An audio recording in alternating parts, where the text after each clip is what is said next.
Ndabasuje mu izina rya Yesu. I greet you in Jesus' name. Ndabifuriza umugisha w'Imana. I wish you the blessing of God.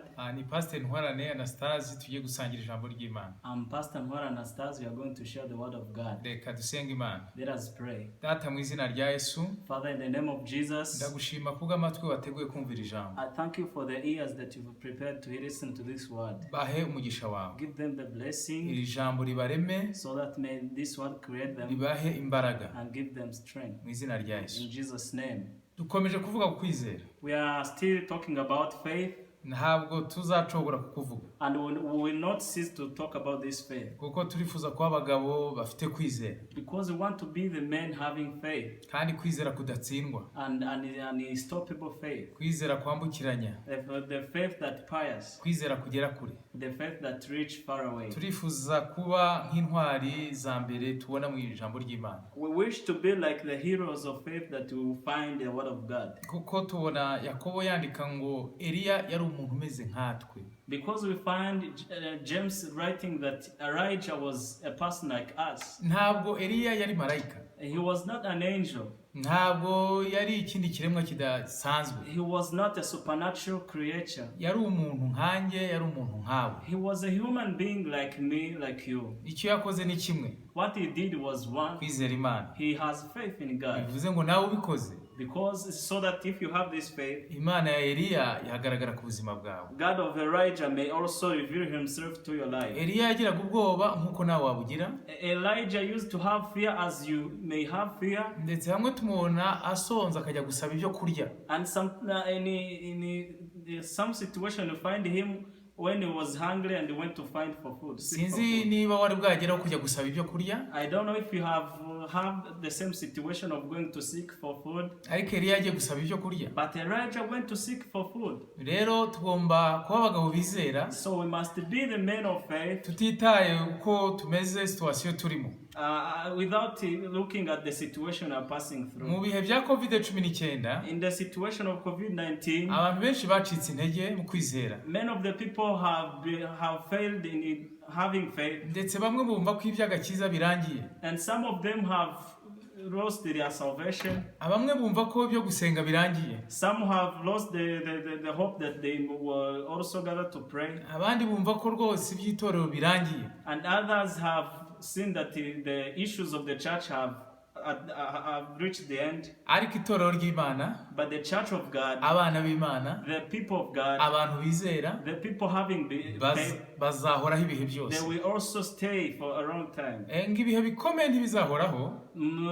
It says that the strong time, the difficult time will not last long. Ariko abantu bakomeye bazahoraho. But the great people will last long. Kandi niba hari abantu bakomeye ni abagabo bizera, ni abagore bizera. And the greatest people that we find are the men of faith and the women of faith. Hano mu rwandiko rw'Abaheburayo 11, here in the Epistle of Hebrews chapter 11, umurongo wa 6 twarawusomye turawusubiramo. We have read this verse 6 and we are going to repeat it. Aravuga ngo ariko utizera ntibishoboka ko ayinezeza.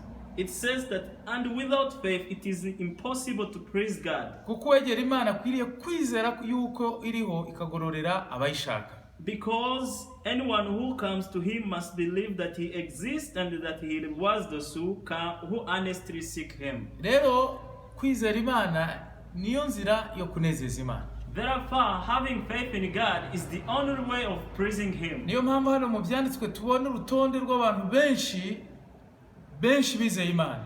That's the reason why here in the Word of God we find a long list of people who had faith in God. Kandi abo ngabo nibo banejeje Imana. And are those kind of people who have praised God. Ntushobora gutandukanya kunezeza Imana no kwizera Imana ngo bibe ikintu gitandukanye. You can't separate praising God and faith so that they might be different things. Ni ikintu kimwe. Those are the same things. Unezeza Imana. The one who praise God niwe wizera Imana. Is the one who has faith in God. Uwizera Imana. The one who believes in God. Niwe unezeza Imana. Is the one who praise God. Hano rero turabona Abeli anezeza Imana. So here we find Abel praising God. Atanga ibinejeje Imana. He has given sacrifice that praises God. Akora icyo Imana ishaka. He has done what God wills. Ubundi kwizera Imana ni ukumenya ubushake bw'Imana. Normally having faith in God is knowing God's will. wamenya ubushake bw'Imana ukabukora. If you have recognized the will of God, you do the will of God. Ukabwemera. And you accept the will of Niyo God. waba nta kintu urabona. Even if you have seen anything. Rero Abeli yizeye Imana yemera gutanga mu buryo Imana ishaka. Therefore Abel believed in God and he has given an offering equivalent to the will of God. Enoch yizera Imana agendana nayo. Enoch has believed in God and he walked with God. Noah yizera Imana yemera ko ikivuze ari ukuri ko hagiye kuzaza imvura ikarimbura abantu. Noah believed in God and accepted that what God has said is true, that there is coming the rain so that we destroy people. Hari abatemera ko umuriro uzabaho, rubanza ruzabaho rwanyu. There are people who do not accept that there will be the furnace, there will be the last judgment. Ibyo ni ibigaragaza na kubura kwizera. This is also the sign of a lasting faith. Ni kimwe no kutizera ijuru ko ririho. It's the same like not believing that the heaven is present. Rero Imana iguha umugisha wizera Imana. So therefore may God bless you so that you may believe in God. Kugira ngo inezeze. So that we be able to praise Him. Uzaba umugabo w'intwari. You be a man of hero. Muri iki kinyejana. You be a heroic man in this century. Uzaba umugore w'intwari. You be a heroic woman. Umusore w'intwari. You be a heroic in Jesus name. Data umugisha abana bawe. Father bless your people. Baha umugisha. Bless them. Ijambo ryawe ribareme. Therefore your word create them. Ribaha imbaraga zawe. So that it may strengthen them. Babe intwari mu kwizera. And they'll be the heroic in faith. Mu izina rya Yesu. In Jesus name. Amen. Amen.